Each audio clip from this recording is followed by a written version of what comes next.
ನಟ ಅಲ್ಲು ಅರ್ಜುನ್ ಇಂದು power star Puneeth Rajkumar ಮನೆಗೆ ಭೇಟಿ ನೀಡಿ ಕುಟುಂಬಸ್ಥರಿಗೆ ಸಾಂತ್ವನ ಹೇಳಿದರು. ಅಲ್ಲು ಅರ್ಜುನ್ ಆಗಮಿಸುವ ಸುದ್ದಿ ತಿಳಿದು ಪುನೀತ್ ರಾಜ್ಕುಮಾರ್ ಹಾಗೂ ಶಿವರಾಜ್ ಕುಮಾರ್ ಮನೆಯ ಮುಂದೆ ಅಭಿಮಾನಿಗಳು ಜಮಾಯಿಸಿದ್ದರು. ಮೊದಲಿಗೆ ಶಿವರಾಜ್ ಕುಮಾರ್ ನಿವಾಸಕ್ಕೆ ತೆರಳಿದ ಅಲ್ಲು ಅರ್ಜುನ್ ಶಿವರಾಜ್ ಕುಮಾರ್ ಹಾಗೂ ಗೀತಾ ಶಿವರಾಜ್ ಕುಮಾರ್ ಜೊತೆಗೆ ಮಾತುಕತೆ ನಡೆಸಿದ್ದಾರೆ. ಅಲ್ಲಿಯೇ ನಿರ್ಮಾಪಕ ಕೆಪಿ ಶ್ರೀಕಾಂತ್ ಅವರನ್ನು ಸಹ ಅಲ್ಲು ಅರ್ಜುನ್ ಭೇಟಿ ಮಾಡಿದ್ದಾರೆ. ಬಳಿಕ ಪುನೀತ್ ರಾಜ್ಕುಮಾರ್ ಸಮಾಧಿ ಸ್ಥಳಕ್ಕೆ ಶಿವರಾಜ್ ಕುಮಾರ್ ಜೊತೆಗೆ ಆಗಮಿಸಿ ಪುನೀತ್ ರಾಜ್ಕುಮಾರ್ ನಿವಾಸಕ್ಕೆ ಭೇಟಿ ನೀಡಿದರು. ಕಳೆದ ಬಾರಿ ಪುಷ್ಪಂ ಚಿತ್ರದ ಪ್ರಚಾರಕ್ಕಾಗಿ ಅಲ್ಲು ಅರ್ಜುನ್ ಬೆಂಗಳೂರಿಗೆ ಆಗಮಿಸಿದ್ದರು.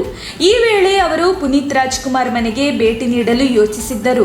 ಆದರೆ ಚಿತ್ರದ ಪ್ರಚಾರಕ್ಕಾಗಿ ಪುನೀತ್ ಮನೆಗೆ ಭೇಟಿ ನೀಡುತ್ತಾರೆಂಬ ಅಪವಾದ ಬರಬಹುದು ಎನ್ನುವ ಕಾರಣಕ್ಕಾಗಿ ಆ ಸಂದರ್ಭದಲ್ಲಿ ಅವರು ಭೇಟಿ ನೀಡಲಿಲ್ಲ ಎಂದು ಹೇಳಲಾಗಿದೆ. ನಮ್ಮ ತುಮಕೂರು ಮಾಧ್ಯಮದ ವಿಶೇಷ ಸುದ್ದಿಗಳನ್ನು ನಿರಂತರವಾಗಿ ಪಡೆದುಕೊಳ್ಳಲು ಚಾನೆಲ್ ಅನ್ನು ಸಬ್ಸ್ಕ್ರೈಬ್ ಮಾಡಿ. ಕ್ಷಣ ಕ್ಷಣದ ಸುದ್ದಿಗಳಿಗಾಗಿ www.nammathumakuru.com ಗೆ ಭೇಟಿ ನೀಡಿ.